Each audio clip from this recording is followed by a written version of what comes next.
set to go here. Hi, everybody, and welcome to Footy Talks La Liga's presentation, pre-match analysis and discussion ahead of El Gran Derbi. La Liga is back. Welcome back, everybody. Bienvenidos a todos. Carlos Verde, Mike DeLuca with you live on Footy Talks here on Zoom. And Mike, we have plenty to talk about. We've got two fantastic guests in published author Colin Millar, as well as the Scorer's Daniel Rouse. Plenty to talk about, but first off, how great is it that La Liga is back today, and what a way to come back with El Gran Derbi in what, for my money, is the best city in Spain. No bias here, Sevilla. A little bit of bias. Little bit of bias, but I'm thrilled. Look, Carlos, I mean, it's nice now that we have the Bundesliga back and La Liga back in full swing, and that's not to in any way to disrespect any of the other European leagues that have slowly been creeping their way back, Czech Republic and a few others, but it's starting to feel normal, if that's an appropriate word to use, given the climate, that we do have our top 5 European leagues all coming back in full swing, one after the other. This is fantastic that La Liga's back. I mean, to be kicking it off too with the game that we'll talk and get a little bit more into in the next little while is amazing. It's a game with so much color and passion. So and our guest today will dive a little bit deeper into what that actually means, but I'm buzzing that it's back. Yeah, I'm happy. Absolutely. And again, for those of you that are new, maybe don't know, we're going to delve into it with two different guests about what this derby means in Seville, an incredible city in Andalusia province in the south of Spain. And while today's game will be played behind closed doors, Mike, it's still very much a game that's going to, captivate the entire city as Sevilla under Julen Lopetegui take on Real Betis. And this is also a match that has often lived up to the hype in recent years as well. So it's going to be really interesting to see how these two teams look out of COVID. Coming out of COVID, obviously a very, very tough couple of months in Spain. They're saying volver es ganar in La Liga, which is a return. To return is to win, is the motto of the league. And I think we're going to see that as footy will kind of take a center stage here in Spain as the country recovers from COVID. Now, Mike, first thing I want to discuss today is this idea of virtual sound. The league has partnered with EA Sports, the producers of FIFA, to create this faux atmosphere in the stadium with authentic team chants and all that. And it's been offered up for every game. I'm not sure. We'll see whether I know it ended up going to a Twitter poll, I believe, with beIN Sports. But it's going to be interesting to see this idea of virtual sound versus the natural sound, because having watched games in Portugal over the last couple of weeks, Mike, it's interesting how the games with that virtual sound, you're watching a game in an empty stadium, but it does add an element. However, there's also something to be said for the natural sound, hearing the coach call into players and hearing the one-on-one battles on the pitch. What's your take? Yeah, I've enjoyed the natural sound, and I'm just going to pull an example from what we've seen in Germany in the last little while. I mean, there's certain in-game sounds that we don't normally pick up because of the crowd noise, which is brilliant, and the songs and the chanting, or that makes part of the game. But for example, when a ball gets struck, or when a 50-50 tackle goes in, you start to really kind of feel that different element of the game where, had you not played it, had you not been in a stadium in a while, you probably would never have known sort of the ferociousness of those tackles and those different sides of the game. So natural sound versus unnatural. I mean, I think in this case, the unnatural sound might be a bit more normal to our ears. So from a viewing experience at home, I think it'll make a good difference. And we're at a stage now where we have the technology as well to actually appropriately place the proper sounds with the right moments in the game. It's not just going to be this sort of off-timed, poorly delivered oohs and ahs when there's a throw-in being taken. I don't suspect that would be the case. I think it'll be more seamless than that, thank goodness. So I'm 50-50 on it. My one concern, if I'm being brutally honest, is I don't want this to be a comfortable new norm, because it sort of just further bleeds into that area that we've sort of criticized in a pre-COVID era too, of the growing disconnect between the actual in-stadium experience and the virtual side of the game, the sort of the video game generation, for better or for worse. So I don't know. I think it's a good short-term measure. Do I love it 100%? No, but I think it'll make our normal feel a little bit like that, I think, in the next couple games. So we'll see. Absolutely. And let's talk too as well. I mean, what a schedule for La Liga to come back to. And for me personally, as somebody that's followed the league for, a number of years, it's exciting to see some of the other rivalries getting highlighted here as we return to play in Spain. I mean, Sevilla Betis, El Gran Derbi, people in Spain know this is about as intense as rivalries get in the domestic league over there. And, on this side of the Atlantic, everybody knows about Real Madrid versus Atleti and Real Barca and Barça Espanyol to a lesser extent. But, outside of the big three, there are still some very, very hot rivalries in Spain, regional rivalries, local rivalries. And we'll get more into it with Colin Millar in a few moments. We pre-recorded a great interview with him yesterday on the difference between Sevilla and Betis. But you have Sevilla Betis kicking it off, and then you also have Valencia Levante, which is a very interesting regional rivalry further up the Mediterranean coast. Really, La Liga couldn't ask, I don't think, for a better, outside of an El Clasico, couldn't ask for a better return to play in their first match day back in terms of the matchups that we do have here. Yeah, it's been brilliant. I think you really genuinely couldn't ask for anything better, considering that we are coming back with this wonderful Sevilla derby. And I think that, we were mentioning a little moment ago how, there's not going to be fans in the stadium, and don't think that takes away from the importance of this game at all. I think the deepest fans are resilient enough to the point where they'll create new cultures of watching this game from home. I'd love to be in the nearby neighborhoods to see things popping off from one window to the next every time a goal goes in or a heavy tackle goes in. So if the windows are down, I'm sure you can hear the chants and the screams coming through.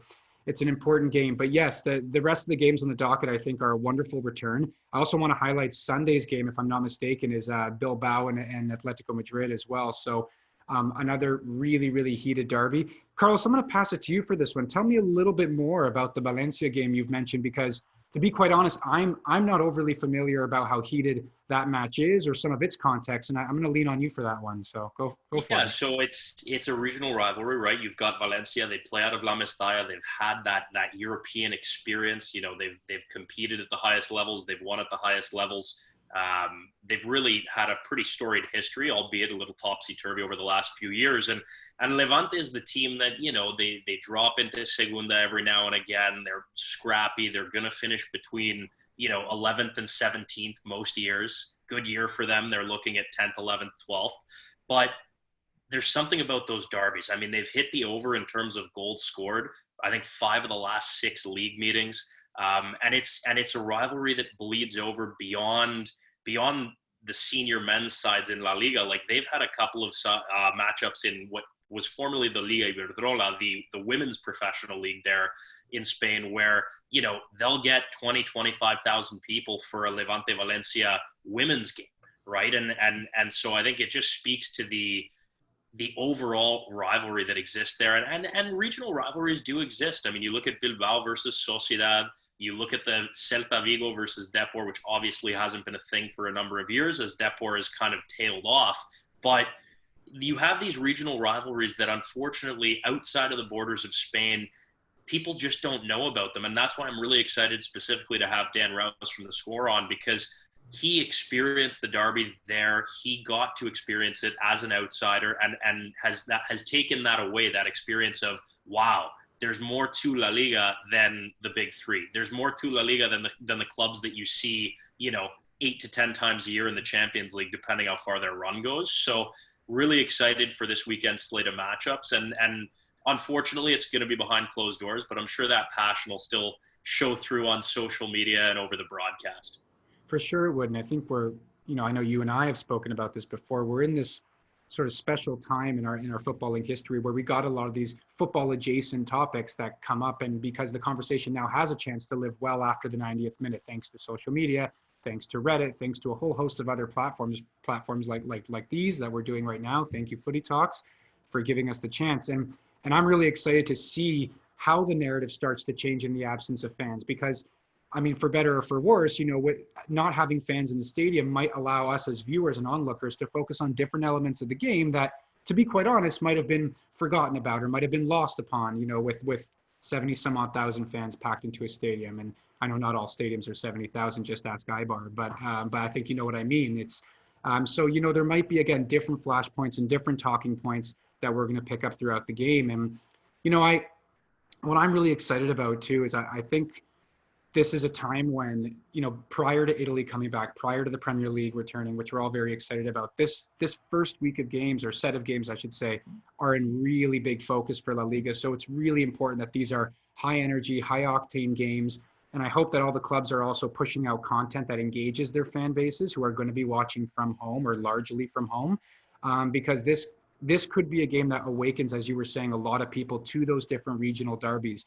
I'm going to make one quick comparison to something that I feel is a derby, another lesser known derby in Italy, but that has the same sort of level of importance, is the Derby della Lanterna, which is Genoa and Sampdoria.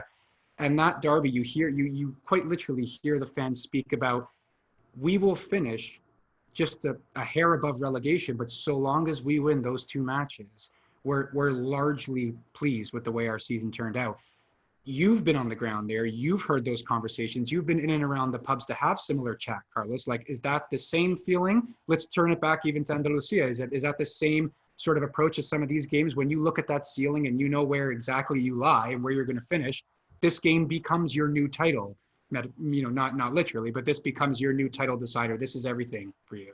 Well, I think what you have in these regional rivalries, just quickly, Mike, before we swing it over into our video from our friends at La Liga and an interview with Colin Millar, what you have in these regional rivalries in La Liga is an imbalance, right? You've got Sevilla versus Betis, where Sevilla has had so much documented success in the last 15 years in the Europa League and the UEFA Cup before that. Betis thinks they're there, and unfortunately, the reality is that they're not. This is a club that's been relegated twice in the last 12 or 13 seasons. Bit topsy-turvy from a front office management standpoint up until a couple of years ago. And even Valencia is the same thing, right? So in that case, you're looking at a Real Betis or a Levante, or, up until recently when they started really competing, a Sociedad versus Bilbao, where that smaller team, whether or not their season is labeled a success, does depend more on those derby matches. Whereas for your Sevillas, for your Valencias, for your Athletic Bilbaos, previously Bilbao, now it's a more even matchup. But for them, it was more, this could be a trap game, right? But for the smaller of those teams in these regional rivalries, it's absolutely a situation where, we can finish 17th. Like Levante could finish 14th or 15th if they've got survival and they pulled off a couple of results against Valencia in the league. It's an all-around successful season, regardless of really where they finish, barring relegation. Carlos, the Beticos, they're going to come for you. The Beticos are going to come for me, but my family are Beticos. I understand their pain, right? And the reason that the club resonates so much around Spain is because they're almost like these lovable losers until recently, right? We see them splashing the cash with a name I won't mention because it's going to come up in our trivia later. But Betis felt like they were on the edge of a new era at the beginning of this season. And even under Quique Setien, they were playing some very attractive football. And for whatever reason, again, the club kind of takes the first couple building blocks and then it all falls apart. And quite frankly, that's where Betis is right now. They're 12th place. They're closer to the relegation zone than the European places. And it's really a microcosm of the last 7 or 8 years at that club. Yeah, Manque Pierda is it's a slogan for anybody who might not know. It's a slogan that they take very seriously, and they put quite a bit of backing behind. And I mean, you can do the translation probably a bit better than I can, but from what I understand, it's to support even in loss, right? I think I got that right for the most part. Absolutely. Yeah. Absolutely. So when you've branded and positioned yourself as someone who's accepted that that loss is a part of sort of your normal routine, and you're going to create some, like a brand behind it that says, we're going to support you even though we expect these losses to come. Yep. Pretty special fan base, and one that endears, to a lot of people. And I know we're going to jump into that endearment a little bit more with our upcoming guests. So absolutely. So without further ado, let's flip it over. We have a video from our friends at La Liga, and then we'll have Colin Millar, author of Frying Pan of Spain, on the other side.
Hi, good afternoon. Thanks for having me on, guys.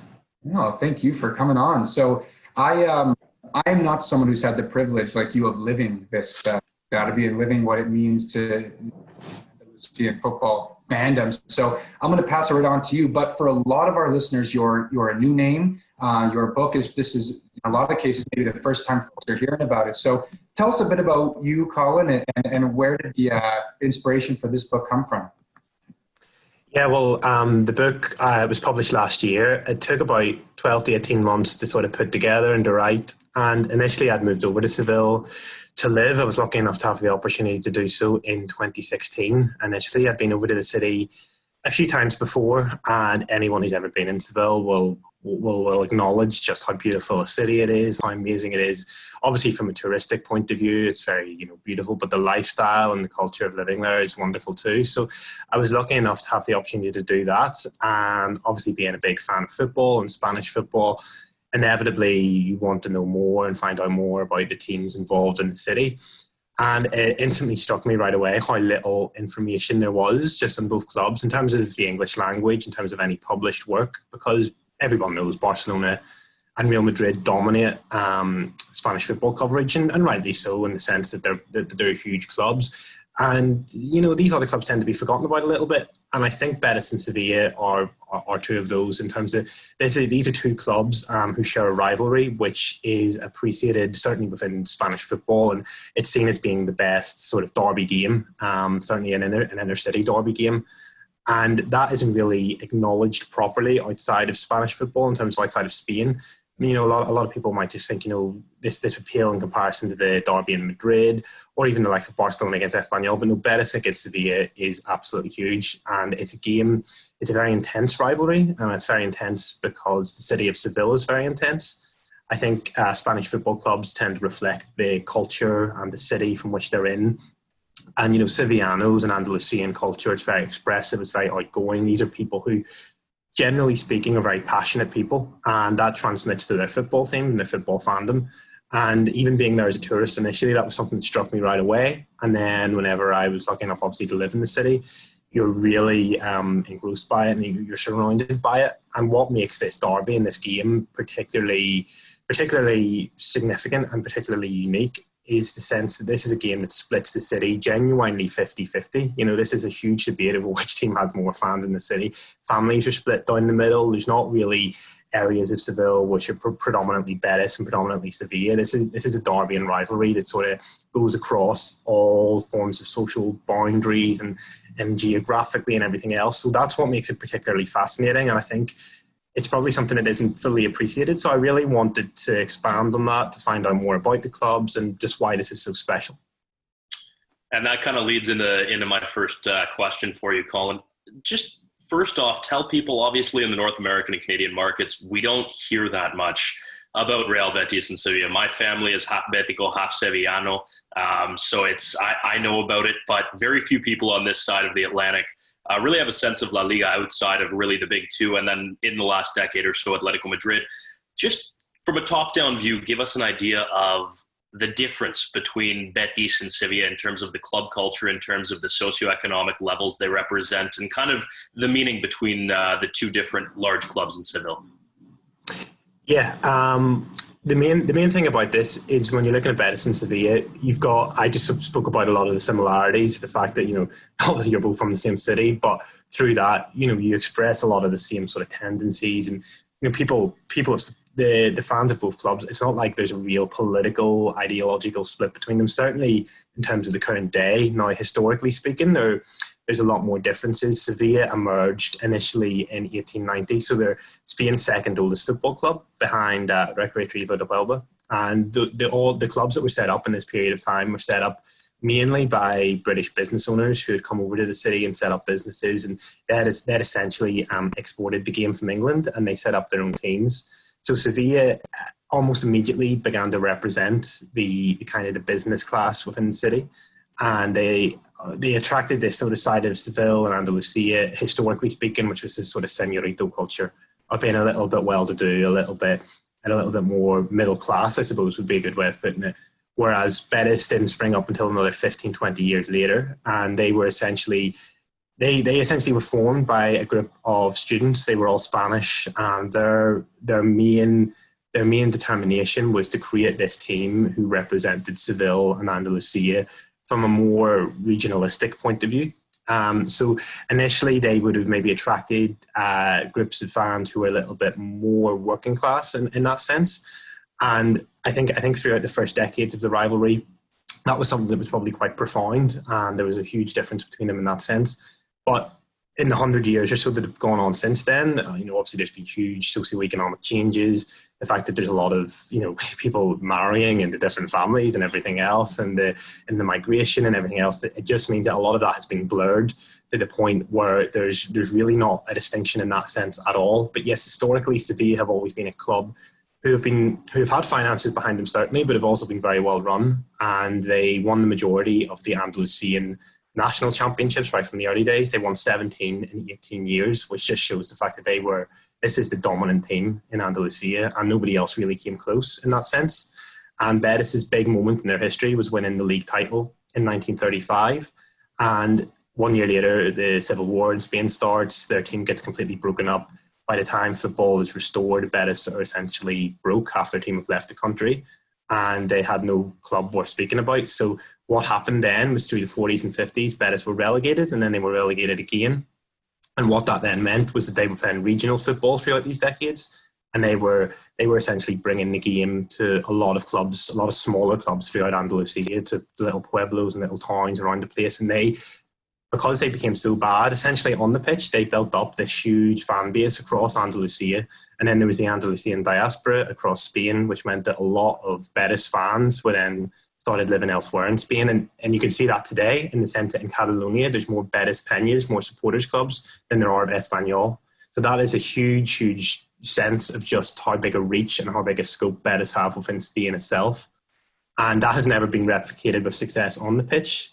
And Sevilla too are a huge club, certainly within the city of Seville. Sevilla, that's where the majority of their fans will obviously come from, but they had this huge success in Europe recently, whereby they've won 5 Europa League titles in the last, 14 years, and that is a remarkable feat, whenever you consider that there are clubs that are much bigger, have much more financial power, who have not come anywhere close to that.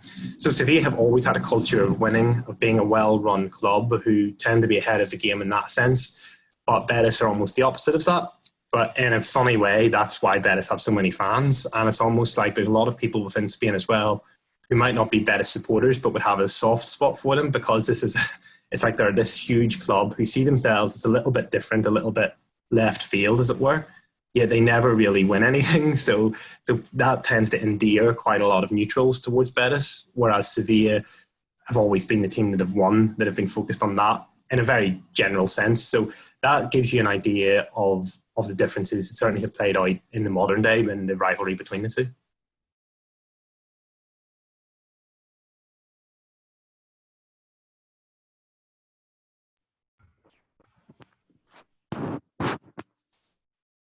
Welcome back, everybody, as a nice little chat there with Colin Millar, again, author of Frying Pan of Spain, an in-depth look at Real Betis and Sevilla's rivalry, El Gran Derbi, which of course kicks off in about 90 minutes time. And without further ado, we'd like to welcome Daniel Rouse from The Score onto the show this afternoon. Dan's had the chance to experience this derby firsthand and really see what it's all about. So Dan, thanks for joining us. First off, tell us a bit about your background, obviously a soccer writer at The Score, and then we'll get right into the meat and potatoes of what your experience was like on the ground in Seville. Yeah, thanks for having me. Well, I'm originally from a town called Shrewsbury in England, so I suppose the biggest rivalry for Shrewsbury Town was Wrexham or Hereford United or somebody like that. It wasn't a huge deal. And my knowledge of La Liga, obviously, Barcelona, Real Madrid dominate. But I was never really too enticed by that derby myself, because especially over the last decade or so, it was just billed as Messi versus Ronaldo. And that doesn't really appeal to the way I look at football. Football is about the fans, and that's what rivalries are all about. So I'd always taken like a slight interest in El Gran Derbi, and just because it seems like the most intense, the most loud, and two quite unpredictable teams a lot of the time as well, and entertaining games. So I always took an interest, and as we'll discuss, I got the opportunity to go there with a score, and it was a real eye opener, definitely. And yeah, I'm probably a little bit of a Real Betis fan after it. I think it's hard not to be when you go and I don't know, the match you saw, was it at the Sanchez Pizjuan or was it at the Benito Villamarin? At the Sanchez Pizjuan. Okay, wow. So were you wearing Betis colors? I hid them. We luckily did both stadiums. We were at the Sanchez Pizjuan on the Friday for open training, which was crazy. Had 15,000 people turning up to it. Lots of singing. It was an incredible atmosphere, and it was a real half-baked training session as well. The players were just kind of ambling around, weren't really putting effort into it, but the fans were really lapping it up. And then the Saturday with the Benito Villamarin, and it was 25,000, I think, for the women's game, which is the first time the women's teams have played each other at the stadium. So there's a lot of excitement. And then, yeah, a packed house at the Sanchez Pizjuan the following day. So it was a real experience. Got to dip into both teams' culture and background. It was good. Absolutely. And I guess that kind of leads into my first question, which is, you're on the ground in Sevilla. You get to experience both sides, both neighborhoods, see what they're about.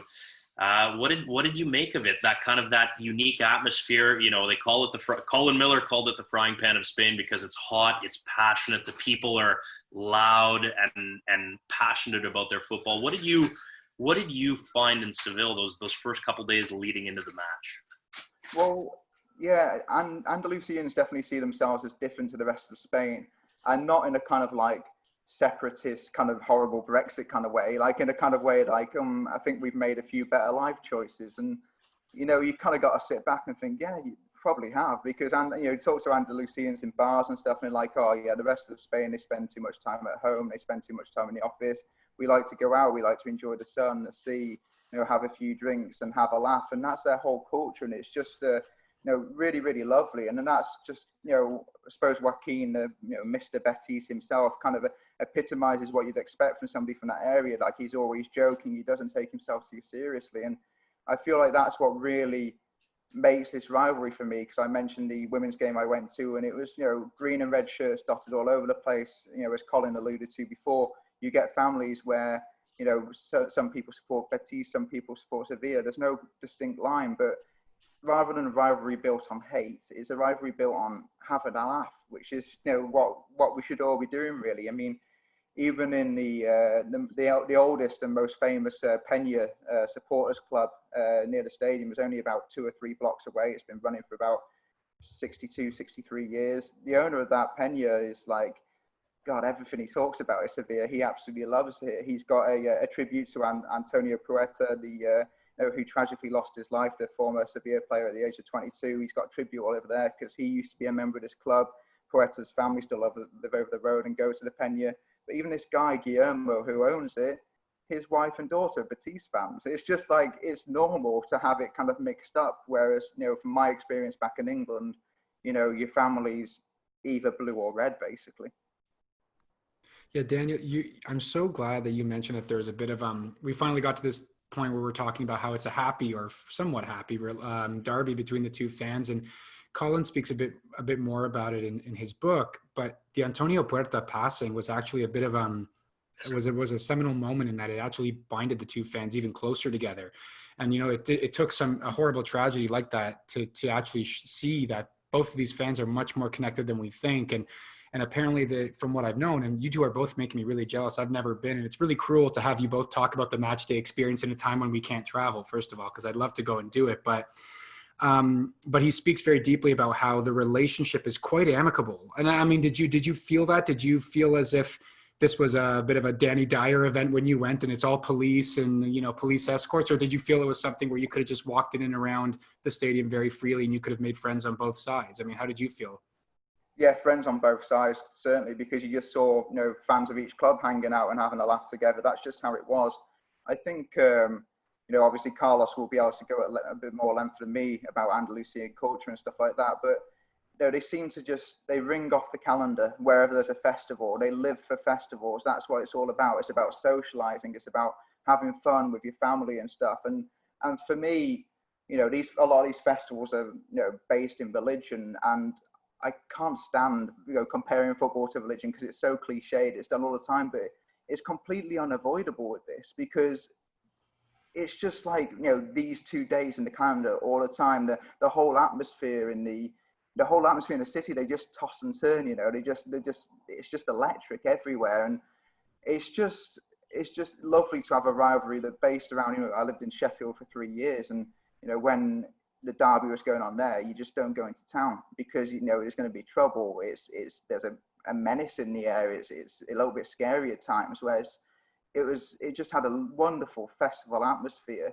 in Andalusia. And I think I've talked to people about this before, and Carlos might correct me on this one, but for me, it's almost got the most Latin American identity in Spain. Kind of going outside, having a good time. Probably a few more hardships in the rest of Spain. I think the unemployment rate's at 21%, but they focus on having a good time and just being nice to each other. And I think they're even more, to the untrained ear like mine. I mean, I told you by text earlier, Mike, that my Spanish is absolutely awful. But to the untrained ear, I think there are even more similarities between, that there are some like Mexicanish kind of similarities to some of the words and stuff like that. Like, it just seems a bit more, very much a liberal place and just a place to have fun. Yeah, it's very much a lot of colloquialisms, a lot of slang, but it's interesting what you say about the match day experience in Andalusia and that sense of everybody coming together and celebrating. And one thing I love about Spain and Portugal as well is that every province feels different, right? If you go to watch a match in Valencia, or you go to watch a match at Real Sociedad or Celta de Vigo, you're going to have a different experience, right? I remember a couple of years ago, we had the opportunity, we were in San Sebastián the first time Sociedad was going through the Champions League qualification. This would have been 7 or 8 years ago. And they were playing Lyon. I think it was in the final qualification round before the group stage. So a lot of money on the line for a club like Sociedad. And Lyon's fans came marching through the center of San Sebastián, really angry, really, flares and, kicking over tables on patios and stuff. And then behind them, you had this crew of Sociedad fans that were actually cleaning up behind them on the route to the stadium, right? So you had these Lyon ultras that were going nuts and flipping off kids and stuff. And then you just kind of had that sense of, okay, this is still a community club. Everyone's still here to have, like you said, have a laugh. And that's something that I think the Premier League sometimes maybe takes itself a little too seriously. And in La Liga, I'd say that there's, especially because there's such a gap between, the top 3-4 clubs and everybody else. I mean, in any given season, there's probably 10 or 11 teams in La Liga which could be battling relegation. And I think that probably instills more of a sense of appreciation amongst the average fan of a Levante or a Leganés or a team like that. Yeah, I'd agree. And I think what really sets this apart for me is you just don't see any Real Madrid or Barcelona shirts, apart from, unless they're tourists. Like, you just don't do it. It's one or the other. And I think what sets this apart from any rivalry across Europe for me is that 15% of the city's population has a season ticket for either club. Like, that's outrageous. So that's about 50,000 for Real Betis and about 37,000 for Sevilla. I mean, I think when the both stages are full, that's nearly 20% of the whole city's population, which is just incredible. Just like how the whole city stops. It almost has similarities to, how the whole city of Newcastle just pins for that one team. But this is two teams. It's completely split down the middle. And as Colin said before, there's no distinct neighbourhood for one team or the other, which you might get in other cities, in England and perhaps Italy. Michael, you know more than that than me, but it's just a beautiful, beautiful blend. And I don't know, I just really, really, really fell in love with it. And, are there smaller rivalries like this, Carlos, in the region that have these similar kind of flavours, or maybe even have their own distinct culture within Andalusia? Well, I would say that if there's one club to try and get out to, and the city is pretty incredible in its own right, is Cádiz, right? They've got an incredible stadium, the Ramón de Carranza, 2 decks on either side, just rammed in, very steep.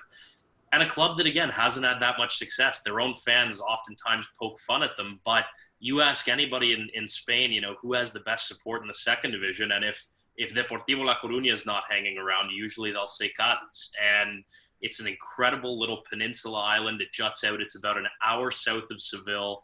And again, similar to what you're talking about, where you fall in love not just with the football, not just with the fans, but with the culture at large. I mean, it's, you're talking about the breadbasket of flamenco music and dance and incredible seafood, crystal blue waters. So I would say Cadiz has a very special footballing environment. Had the chance to take in matches, obviously, in Malaga and Granada and Almeria, and they're all special in their own right. But I will say that there's nothing quite like Sevilla. I had the chance to watch Malaga's only win of 2018, the year that they went down. It was a 1-0 win at Betis, and I was there in my Betis shirt, in my Malaga shirt with my Betis family. So they were not thrilled that I showed up sporting the colors. But to answer your question, just an incredible region. And I'm sure you'd say the same. Like, if I asked you now, give me a 35-second or 40-second pitch for a soccer trip to that part of Spain, what would you say about your experience? Well, a lot of I think I'm a bit of a weirdo, and I adore football. I've dedicated my life to it, but a lot of when I go to visit football is based around what's around the football. The game could be rubbish, but like if what I see in the stadium or around the stadium is amazing, I am ecstatic. And there couldn't be a better feast for the eyes in Andalusia. As you mentioned, the food's amazing. The beer's great, the wine's great, the river running through the city is just stunning. The weather is amazing. The people are just up for a laugh. Like, you could have a really, like, even with my horrific Spanish, and if the person I'm talking to is a really, really broken English, you can still have a conversation, have a great laugh with them. Just a really, really great bunch of warm people. And I could not recommend it highly enough. And I must admit, I was actually messaging my friend Ignacio Casas, who I met over there, who works for one of the local papers, because I was kind of concerned that, how this is going to run with no fans in the stadium, and, maybe the fans are been a little bit upset by that. But he's actually saying that, everyone's incredibly excited. It would take more than, a global pandemic to kind of quell the passion of these people. And they also said that, the people, rather than being downbeat about not being allowed in the stadium and not being able to congregate around the stadium, they're seeing this as like just an example of hope, that Spain's coming out the other side of this horrific pandemic. And, there's even hope that they can be in the stadiums in 1 or 2 months, which is wishful thinking in my eyes. But it's nice to kind of go into this restart with a bit of optimism, isn't it? Dan, you've touched on something so important there. And I think in the last few weeks, whether it's, some of us who woke up at 6 a.m. when the Korean top flight came back, or people who've been engaging with the Bundesliga incredibly in the last few weeks, what constitutes a big game is really all subjective, right? I mean, if you're a neutral, like, and I would be if I were to go to Spain and watch some of the games you guys were mentioning, like, I would be a neutral. So when you have to take into consideration all those things that exist around the game, and then the pulse of the town and the people from it and the region and what it represents and stands for, that's all such an important part of what actually makes out a top important game to you, right? So I think it is so important to really hone in on all of those other things. And, when you said the wine and the beer is brilliant, I think that's a good place to start for a lot of people. To be honest, Dan, when did you go? What year was this? This was just last year when Sevilla won 3-2. It's a bit of a flattering result for Betis because they weren't very good. Jesse Rodriguez had an absolute nightmare up front, which would probably come as no surprise to anybody. So yeah, it was pretty recent. I don't know. Get yourself over there, Michael. It's just absolutely wonderful over there. Just the weather is, I know as a fair-skinned lad like myself, I had to slap the factor 60 on. Let me tell you. Poor Hesse. He's no John Walters. Give him a break. I think we're just giving him a hard time. Funny. John Walters for life. Boy. Oh boy, Dan Rouse from The Score. Thanks so much for joining us, and I'm sure we'll get you on again soon. Thanks a lot, guys. Enjoy the game. Cheers. Best, before you head out, he's gone. I was gonna say we got to get into our predictions before we head to trivia here. I know where I'm going. I'm saying 1-0 Sevilla, a classic, ugly Julen Lopetegui victory at home to cement themselves in that third place favorite spot for me. 1-0 Sevilla.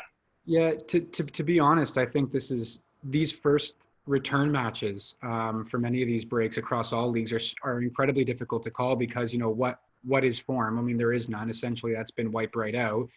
Injuries that would have been a consideration in the game, those no longer exist either. So I'm going to go for a draw. I think if there's anything that's going to make up for lack of form and lack of touches on the ball, it's going to be a derby. So for me, I think that both teams will come at it, full-blooded. And I think also the reduction of the impact of home advantage, I think might have a role to play here. And that might just be that 1% extra of confidence that'll breed into the Beticos. And I think it'll be a draw. On what scoreline, I don't know. I'll chuck one out for fun. Let's go for 2-2. I think, why I have no proper data to back it. I'm going to go for 2-2. I'm just optimistic for goals here. So, yeah, I think. All right, folks, leave your predictions down in the chat as well. We'd love to see what you folks are thinking. We've got a 3-2 from Taj. I'm assuming that's 3-2 for the guys in red, but could be wrong.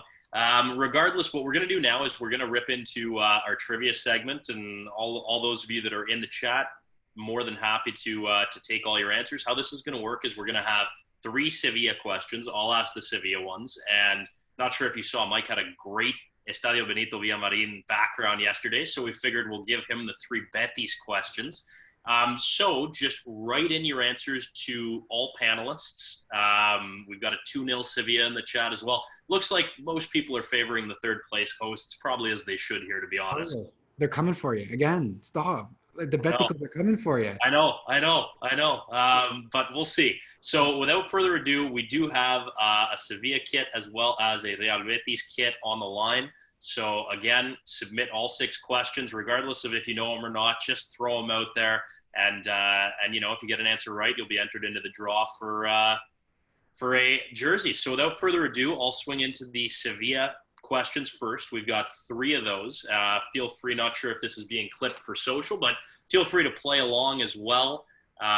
Submit your questions in the comments below, and we'll get right into it. And Mike, we can have a little bit of banter on these after the fact. So again, Carlos, you pushed Sevilla first again. You pushed them first. That's it. They're the home team. I have to put them first.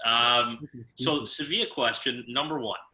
I am a striker that scored double-digit goals in 5 seasons after joining from a Premier League side in 2005. Who am I? Again, that is a Sevilla striker. Doesn't have to be current. That scored double-digit goals in 5 seasons for Sevilla after joining from a Premier League side in 2005. Who am I? Again, write in your questions in the chat box. While folks let this stew for a second here, can I just drop a little hint that won't give much away at all? This individual, I'm pretty sure, wore a Sevilla jersey that for me was iconic. That one that had almost a splash of paint design look going across the upper part of the pec, right? Do you remember that? And Yep. And I'm pretty sure the letters on the back and the numbers were almost very graffiti-esque and sort of paint splashed on as well. It was a pretty nice jersey, I think. All right, so that's question 1. Again, striker that scored double-digit goals for Sevilla in 5 seasons after joining from a Premier League side in 2005. Number 2, what was the name of Sevilla's stadium prior to the opening of the Sanchez Pizjuan in 1958?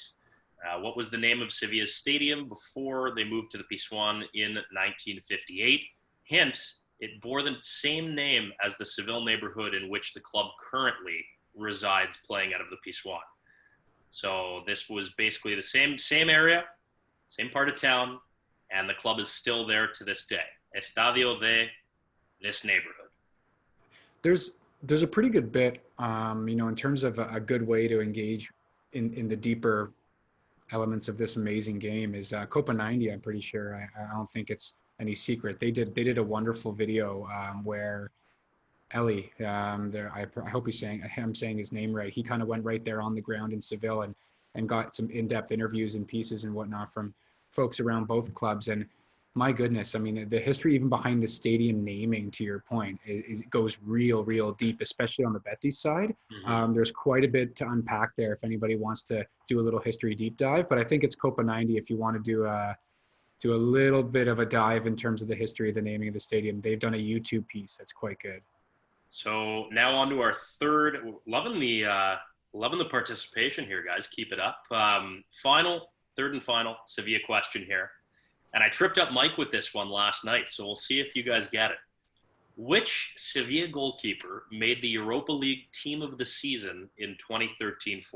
Again, that's which Sevilla goalkeeper made the Europa League Team of the Season in 2013-14. Do you remember voting for those on UEFA.com? Yep. Yeah, Back in the day, you would yeah. go. Yeah, you would go on, and they'd have those big vertical pictures, and you'd scroll your cursor over, and and the pick 'em, yeah. picture would open up. Right? Yeah. Yeah, it's interesting. You know, some of the names that you threw out before I gave you the right one last night, Mike. Not to throw you under the bus, but there have been some pretty solid goalkeepers over the course of Sevilla's history. I mean, you know, the name that you mentioned, and we've got the answers in now. So Mm-hmm. I think we're safe to reveal the answers now, eh, Mike? Are we? Now the drum roll's been going for a minute now, so let's do it. Alrighty, so the striker that scored double-digit goals in 5 seasons after joining from a Premier League side was obviously Frederic Kenneth. Just an incredible player. An interesting story as well. He's a Muslim, and as part of that, as part of his religion, obviously gambling is not allowed. So there was actually a bit of a tiffle between him and the club one year because I think they had Bet 888 on the front of their kit, and he refused to wear it. So for a couple of preseason games, he actually wore a sponsorless kit until the club and him could kind of come to an agreement around that. But an interesting bit of backstory there on a player that, you know, really iconic, had a 21-goal season shortly after joining. I think it was 06-07. Pretty remarkable player. Phenomenal player. Yeah, absolutely. So the name of Sevilla's stadium prior to the opening of the Sanchez Pizjuan was the Estadio de Nervión. So we have a couple of correct answers there. The club still plays in Nervión, and the stadium is now adjacent to a massive shopping mall, which has a Corte Inglés, which I can tell you has very good food. Lastly, which Sevilla goalkeeper made the Europa League team of the season? So Mike came up with Sergio Rico, which is incorrect. The answer is Portuguese legend Beto, who, if you go back and watch the penalty shootout from 13-14 against, I believe, Benfica, he took about 5 steps off his line on every single penalty. It was incredible. Yeah, he took a page out of goalkeeper Doni, Brazilian goalkeeper Doni's playbook. I remember he, you know, when he had that little purple patch where he's playing really well for Roma. I think he was picked for the Brazil Copa America team that next tournament that same summer, somewhere around 2008 or 7. And exactly what you said. I think he was halfway off the line. He was face to face with the kicker by the time the shot was taken. So yeah, good on him. All right, and Mike, I'll turn it over to you for the 3 Real Betis questions. Yeah, here we go. Showing a little bit of love finally. It took a while to get there. As you know, Carlos, if you cut me open, I bleed green and white, right? So here we go. Let's get into the Betis questions. All right. Number 1, which Betis legend decided to move abroad for the first time in his career at 32 years old to join Fiorentina in Italy? Again, which Betis legend decided to move abroad for the first time in his career at 32, pretty bold, to join Fiorentina, a club that is, you know, rife with their own problems. But they, every once in a while, Fiorentina is one of those clubs I absolutely love them because they're always able to unearth someone who's on the cusp of being a legendary player, but still very excellent, but they do it sort of late in their career. They've most recently done it with Frank Ribery. So I love how they have a steady trend of doing these kinds of transfers. Okay. Some answers are coming in, which I like. Good. Alrighty. Carlos, you teased this one a few minutes back, but I'm gonna go for it now. Hopefully you didn't start getting anybody furiously checking their phones or going through recent transfer history. But so if someone gets it right immediately, we're gonna blame you. But which longtime Liverpool and Arsenal transfer target joined Betis at the start of this 1920 season for a reported $21 million fee from Olympique Lyonnais? Which I thought was, well, which a lot of people thought was criminally low. I don't know how you felt, but.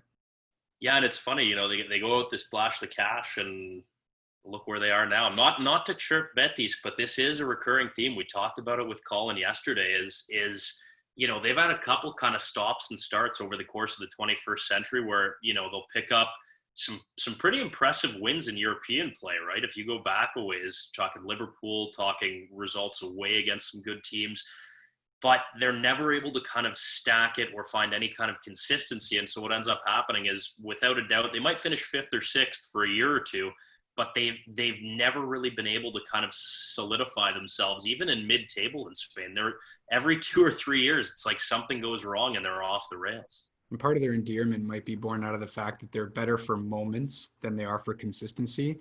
And I got to be honest, from a neutral standpoint, the moments are what can kind of grab you more so than, the consistency. I mean, ask any Arsenal fan. The consistency of being in the Champions League was nice for when it was happening, but where were the moments in between that time? Sort of few and far between, right? So, again, depends which side of the coin you're on. If you're a bit of a trophy hunter, it could cause more concern, that comment. But anyhow, last one. I like this one. So for one single match in 2017 against Malaga, Betis turned their famous striped green kit into hoops, going across. They did so to honor which other European club after its domestic title win, and that also served as a celebration of Andalusia, the region which, Carlos, tell me if I'm wrong, flag colors bear green and white, do they not? Correct. Correct, okay. So again, for one single match, the famous striped Betis kit was changed into hoops to honor what other European club after they won their respective domestic title. Alrighty. Well, by the way, I'm going to say after the trivia, have some integrity, Google it, look it up. It's a beautiful kit. Really, really, really nice. Sold out in half a day at their team store. Yeah. Yeah, it's quite nice. I'm sure now if anybody's able to unearth one of those, Go for Taj, let's be honest, Taj. If you have one underneath your bed and kicking around, wear it proudly. It's an absolutely gorgeous kit. Danny Ceballos at the time was coming through it at Betis. So, all right, I think we've given him enough time to stew over the answers and the questions, right? And the submissions have come in. So can we go to the answer period? Absolutely. Okay. So I didn't have time to jump in and scream stop earlier when someone mentioned the name of the gentleman who is the answer of the first question. I don't remember. I think it was Dan said it. But the question was, what Betis legend decided to move abroad for the first time at 32 to join Fiorentina? Of course, it's Joaquin. It is Joaquin. He's everybody's favorite player. Everybody who's not a Sevilla fan's favorite player. Smiley, loves a laugh, laid back, and had a pretty decent time in Florence, all things considered. Also, probably the walking epitome of an Andalus male, has to be said. Yeah, which also further speaks to the love among the fan base. Oh, by the way, big shout out to him. He also was leading the push for his club in a fight against COVID-19 fundraiser. I don't know if anybody saw that, but quite a few captains around world football had banded together to raise shirts amongst other football goods, and he led the charge for Betis. So good on him, good guy all around, everybody's favorite. So number 2, the longtime Liverpool and Arsenal target that never came to be. Basically was asking everybody when he didn't end up going there, how bad is that knee? That gentleman is Nabil Fekir. Very talented player.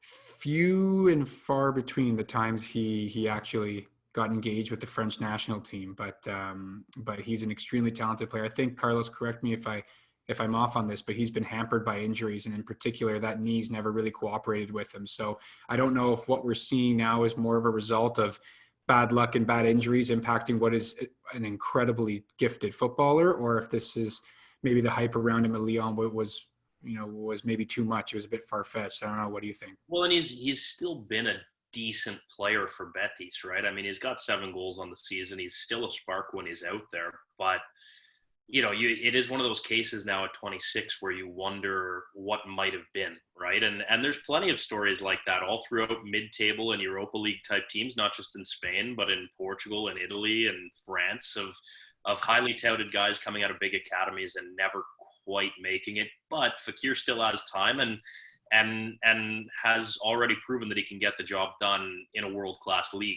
like Spain.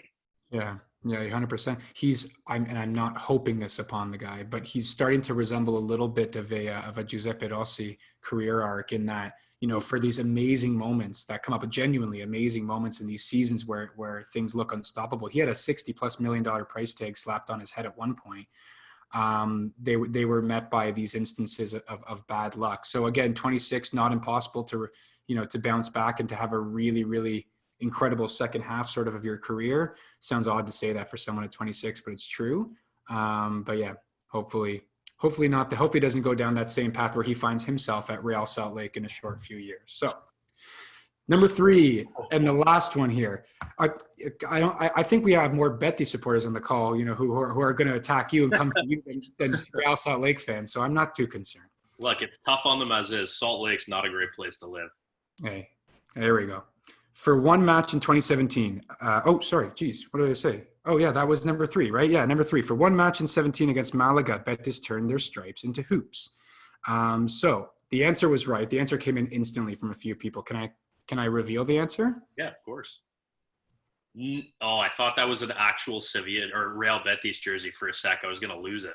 No, I wouldn't tease it up that much and then all of a sudden have one hiding. No, it's Celtic. Yeah, it's Celtic. So a brilliant little relationship that's blossomed between those two clubs. Again, this kind of constitutes a longer conversation for a different day, but there's quite a few Scottish roots to the team.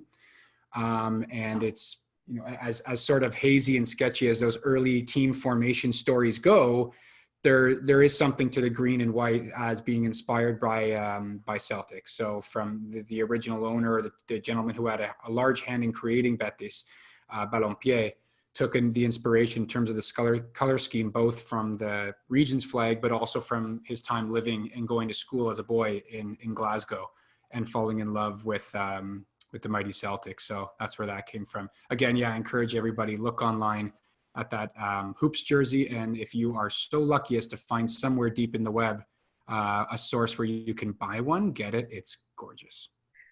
That it is. Well, folks, that's pretty much a wrap for our show today. El Gran Derbi starts in about an hour's time. You can catch it on your local LaLiga provider. This is going to be a very, very fast-paced return. I mean, you're talking about teams playing every 3 or 4 days. It's going to be a sprint to the finish, and we genuinely appreciate you folks joining us. Jersey winners will be contacted in short order by the folks at Footy Talks Live. Again, Sevilla and Betis jerseys going out to all you folks. Well, not all you folks, but some of you who did participate in the trivia down below.